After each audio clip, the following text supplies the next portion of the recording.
السلام علیکم ورحمۃ اللہ وبرکاتہ۔ بسم اللہ الرحمن الرحیم۔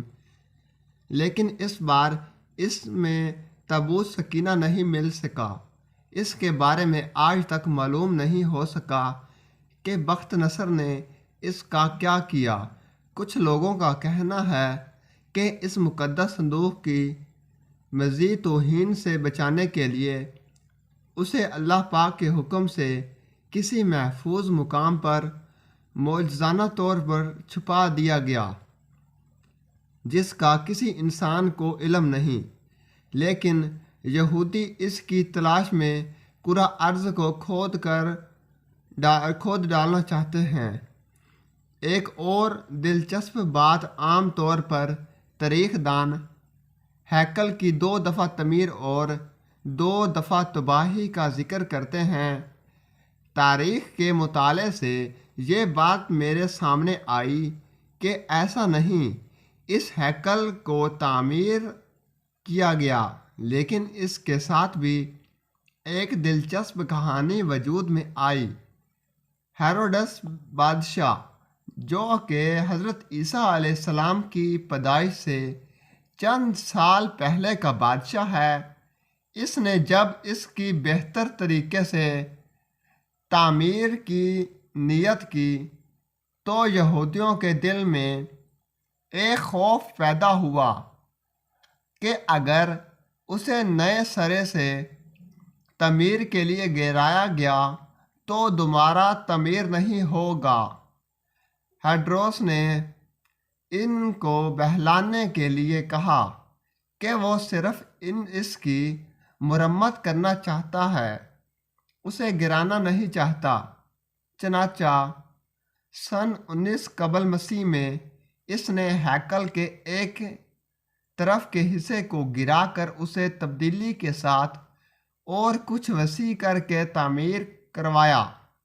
یہ طریقہ کامیاب رہا اور یوں یہودیوں کی عبادت میں خلل ڈالے بغیر تھوڑا تھوڑا کر کے ہیکل گرایا جاتا رہا اور اس کی جگہ نیا اور پہلے سے مختلف ہیکل وجود میں آتا رہا۔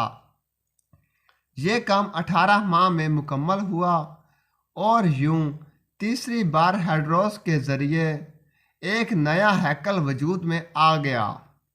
کچھ عرصہ بعد حضرت عیسیٰ علیہ السلام کا ظہور ہوا اور اللہ کے اس رسول پر ایک بار پھر یہودیوں نے حسب معمول ظلم کے پہاڑ توڑنے شروع کر دیے۔ دراصل وہ اپنے مسیحا کے منتظر تھے، جو دوبارہ آ کر ان کو پہلے جیسی شان و شوکت عطا کرتا۔ حضرت عیسیٰ علیہ السلام کے مصلوب ہونے کا واقعہ پیش آیا۔ آپ کے مصلوب ہونے کے 70 سال بعد ایک بار پھر یہودیوں پر اللہ کا عذاب نازل ہوا۔ اس بار اس عذاب کا نام ٹائٹس تھا۔ یہ رومی جرنیل بابل کے بادشاہ بخت نصیر سے بھی زیادہ ظالم ثابت ہوا۔ اس نے ایک دن میں لاکھوں یہودیوں کو تہ تغل کر دیا۔ اس نے ہیروڈس کے بنائے ہوئے عظیم الشان ہیکل کی اینٹ سے اینٹ بجا دی اور یہودیوں کو ہمیشہ کے لیے یروشلم سے باہر نکال کیا۔ یہودی پوری دنیا میں بکھر کر اور رسوا ہو کر رہ گئے۔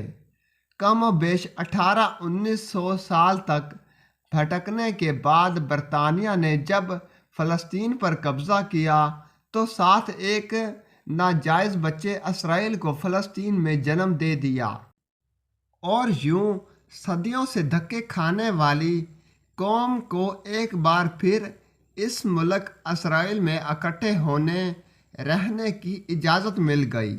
لیکن یہ قوم اپنی ہزاروں سال پرانی گندی فطرت سے باز نہ آئی۔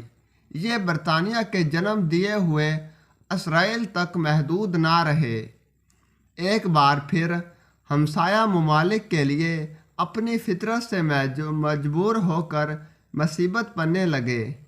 5 جون 1967 کو اس نے شام کی گولان کی پہاڑیوں پر قبضہ کر لیا۔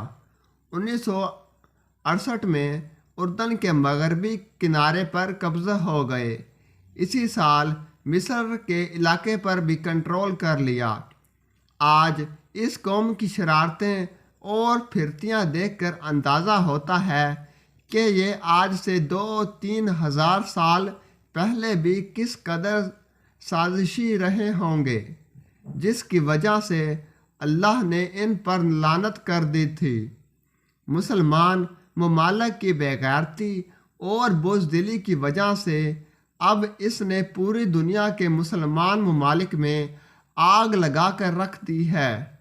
اب ان کا اگلا مشن جلد سے جلد اسی ہیکل کی تعمیر اور اس ہیکل میں تخت داؤد اور تابوت سکینہ کو دوبارہ رکھنا ہے، تاکہ ایک بار پھر یہ اپنے مسیح یہودی زبان کا لفظ مسیحا کے آنے پر پوری دنیا پر اپنی حکومت قائم کر سکیں۔